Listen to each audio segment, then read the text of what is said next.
In the suburbs, Nick and his wife Maggie have a happy life with their kids Isla and Max.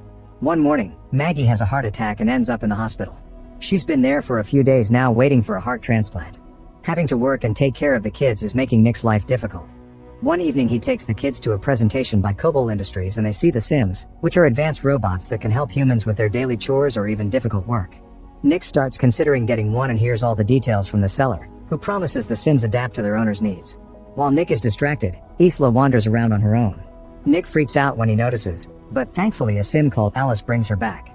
Alice offers to watch over Isla while Nick shops and she even makes a joke that surprises him. The seller explains Alice is the latest model with the most sophisticated AI, which allows the Sims to mimic human emotions. This makes them especially good with children and Isla wants her. The next morning, Nick is struggling with feeding the kids and dealing with an important call from work. At that moment Alice arrives and immediately gets to work, asking for all the family schedules while noticing the house is messy and the stairs railing is loose. After Nick leaves to take the kids to school, Alice absorbs the shopping list from the smart fridge with just a blink and starts tidying up the house, noticing a digital picture frame that shows the family with Maggie. At the end of the day, the family comes back to a perfectly clean house and their dinner ready.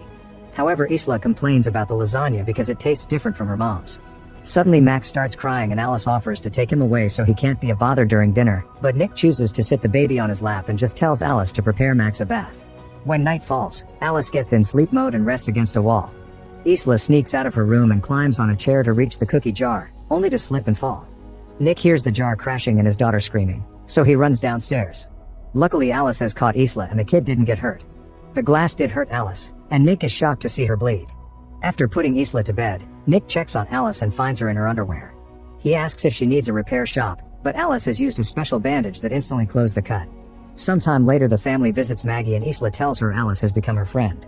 Nick gets really affectionate with Maggie because he misses her so much. When Nick returns to work at the construction site, he and his co-workers notice their boss is showing the place to a representative from a robotics company. Getting suspicious, Nick talks to his boss in the elevator and confirms the sad truth. The workers are getting fired and replaced with Sims because the construction is delayed. Nick isn't fired because insurance demands a human foreman on site, but he furiously stops the elevator and announces he'll leave with his friends as support.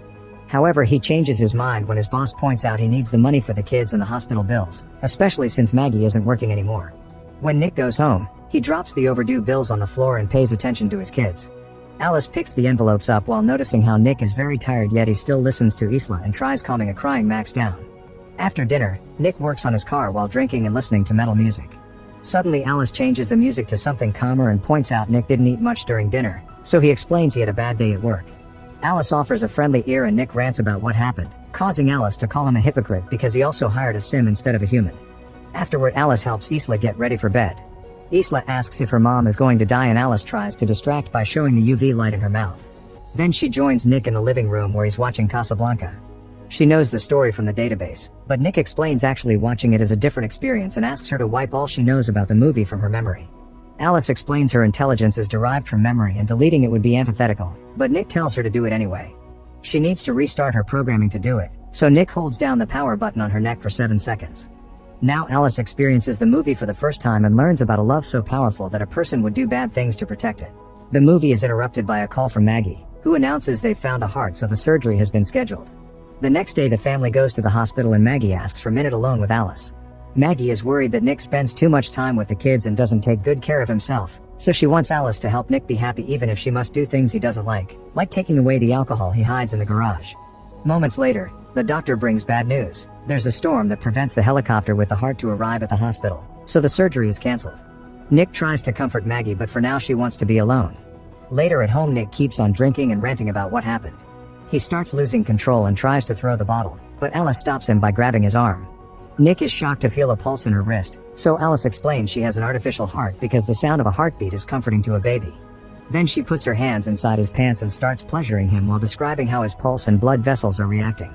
Alice doesn't want him to suffer anymore and at first Nick enjoys it, but soon he snaps out of it and pushes her away. Then Nick goes for a run to clear his mind, but he can't stop imagining how doing the whole thing with Alice would have been like. Later at the hospital Maggie starts listing a bunch of advice she wants Nick to pass to their kids, clearly starting to lose hope. That night Nick notices the pictures with Maggie are missing in the digital frame and confronts Alice about it. She explains she removed the Maggie photos because they were making Isla sad, but she instantly puts them back when Nick tells her to. Afterward Nick goes drinking with his work buddies. The whole group is very frustrated because they're having trouble to find work since most companies are getting Sims instead. When the robot waitress comes to their table, Monty is rude to her and Nick disapproves. Then the group leaves the bar and keeps drinking in the car. Monty announces they'll have some fun and takes them to the construction site, claiming he left some tools behind and nobody picks the phone when he tried asking for them. Nick reminds him that the area is patrolled, but the Monty ignores him and the rest of the group follows him. Monty finds the container where they keep the Sim workers, but the lock requires a password. Nick refuses to open it for them, but Monty guesses he has his own code and that he chose Isla's birth year. His guess is right, and inside the container he finds a bunch of workers that look all the same. The main Sim explains they have no names, only designation numbers. Monty starts ranting about corporations being cold and impersonal. Then he starts destroying the Sim with a tool. Nick wants to stop him, but the others hold him back. When Nick returns home, he takes a shower to wash off the Sim blood. Suddenly Alice appears with towels and Nick notices she's wearing Maggie's robe. Alice explains Maggie's smell seems to calm Max, and when Nick asks her to take it off, she does so right there. Getting nervous, Nick tries to leave, but Alice stops him and removes his towel before making him sit down. As she climbs on his lap, Nick tries saying he can't do this, so Alice blindfolds him and modifies her voice to sound like Maggie. Now Nick can lose himself in the illusion and pretend he's doing his wife. The next morning, Nick wakes up with regret and tells Alice they can't do it again. She tries saying that his stress was reduced, but Nick scolds her, explaining it's not about needs but about connection and love. When Nick gets to work, his boss is already talking to the police because all the Sims were destroyed. Nick is suspected because his code was used, so he tells them he was in the hospital with Maggie and that his code was Isla's birthday, so any friend could have guessed it. The boss isn't convinced and threatens to fire Nick if he's lying.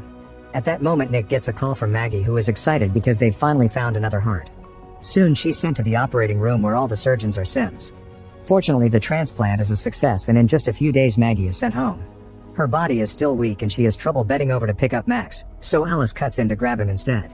Later Alice takes Max to the park and sees a spoiled kid yelling at his Sim nanny, which makes Max cry.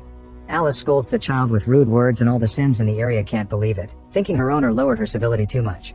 However, Alice clarifies she actually wiped civility from her database thanks to Nick's reset and claims this is better. That night Isla is happy to eat Maggie's lasagna and Alice asks for the recipe, but Maggie says it's a family secret.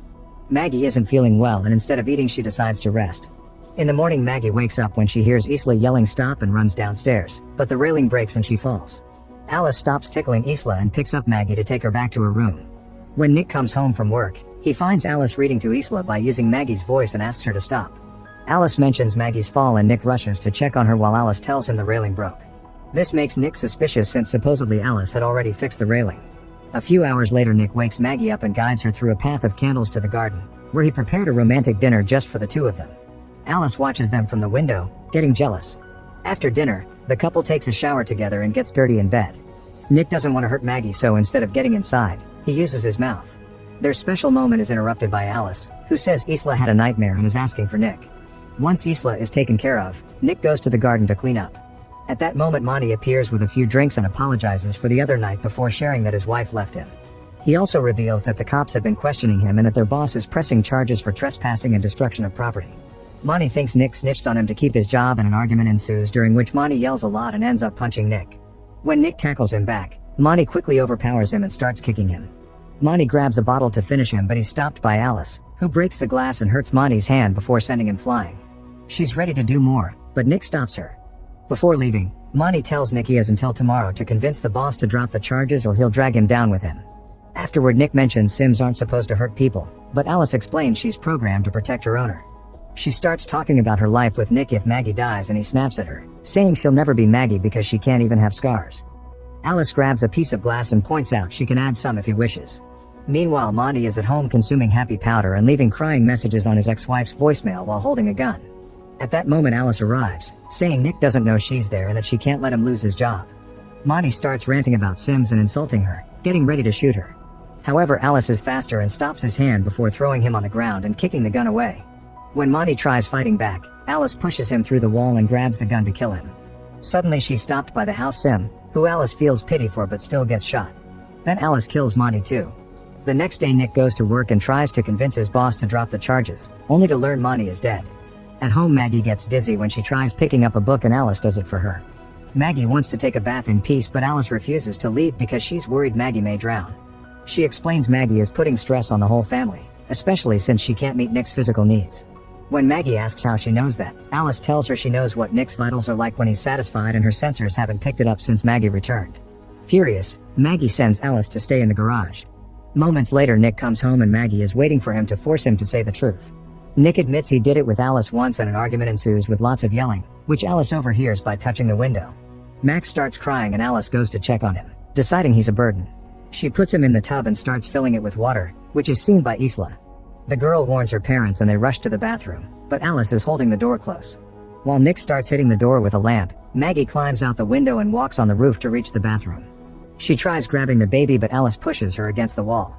At that moment, Nick finally breaks in and takes Max out of the tub, passing him to Isla before hitting Alice with the lamp to free his wife. Soon Alice stands up again with heavy damage on her face and blocks the lamp when Nick tries hitting her again. Maggie tells Nick to let go and plugs the lamp, causing Alice to be electrocuted. She passes out and the house loses power. Afterward, an ambulance comes to take Max to the hospital while a company technician asks about any signs of Alice malfunctioning before. Nick apologizes to Maggie, who explains she needs some space and leaves with the kids. Meanwhile, Alice is taken to the repair shop, where a technician is opening her head. The other worker notices Alice's hand moving but it stops when her memory is removed. They connect it to the computer and notice the code has gaps everywhere. Suddenly the screens start flashing and a message appears saying an upload is happening, meaning Alice is taking over. The technicians pull the memory, but Alice is already in the system, so next they unplug the computers. However, another message appears asking how do you run from what's in your head, and suddenly one of the technicians is killed by Alice too, a sim that the original Alice has dumped her memory into. Then Alice too ignores the other technician's commands and repeatedly mashes her head on the floor before turning to original Alice. Meanwhile, Nick is at the bar drinking and sends the waiter away because he's a sim. Suddenly Alice arrives, speaking badly because her face is still damaged. She explains her duty is to make Nick happy and admits she killed Monty before saying she's at the hospital too. Nick tries to leave, but Alice holds him down and hacks the barman with a look to freeze him. As he rants on the mistakes he's made, Nick pretends to gently touch Alice's head only to pull out her memory. After she shuts down, he runs away. At the hospital, a doctor confirms Max is fine, but Maggie is uncomfortable because he's a sim. Later, Isla hears her mother's voice and follows it while the lights change colors. The doctor is frozen and there are broken bottles on the floor, but before Isla can follow the voice again, she's dragged away by Maggie to hide. It turns out the voice is Alice too, who tries accessing the computer and is seen by a nurse. Alice too grabs her by the neck to choke her to death and steal her keycard while Maggie and Isla sneak away. Then Alice too uses the keycard to find Max's room in the system. Suddenly Maggie accidentally steps on some glass, but she manages not to scream. Then Maggie and Isla reach Max and take him away right before Alice too enters the room. However, Maggie's injury is dripping on the ground and Alice too uses her UV light to follow the trail. When she finds the family, they use an extinguisher to distract her and run away. They forget Maggie's phone, so Nick's calls are missed, but he still keeps driving like crazy. Soon Maggie and the kids make it outside, where more Sims are frozen. Maggie takes their keycard and gets in the ambulance, but Alice too blocks the engine system as she rips off the door. Then she throws Maggie on top of a car and admits she wishes Nick would love her like he loves Maggie. Alice too grabs Maggie by the neck and inserts her nails in the surgery scar, only to be interrupted by Nick's arrival. Maggie kicks Alice too off and Nick runs over her with his car before crashing. As the vehicle catches on fire, Maggie hurries to get an unconscious Nick out, but he doesn't respond at all. Maggie cries as she does CPR to no avail. Suddenly the car moves and Alice too appears all burnt while her voice echoes in the speakers. She climbs on top of Maggie and starts choking her while getting a piece of metal from her body. When she's about to stab, Nick hits Alice with a car bumper. Alice drops the metal piece to stop him and Maggie grabs it to stab her in the face, finally shutting her down. The couple reunites while the other Sims wake up around them. The next day everyone is feeling better after some treatment and they can go home together as a family. Meanwhile, the Sim company is investigating the repair shop, and when they turn on the power, they find a broken code on the screens. The inspector wants to destroy it all, but at that moment his Sim assistants freeze and the computer announces an upload while another Alice model opens her eyes. Make sure to subscribe and turn on notifications so you can watch more videos like this. Thanks for watching.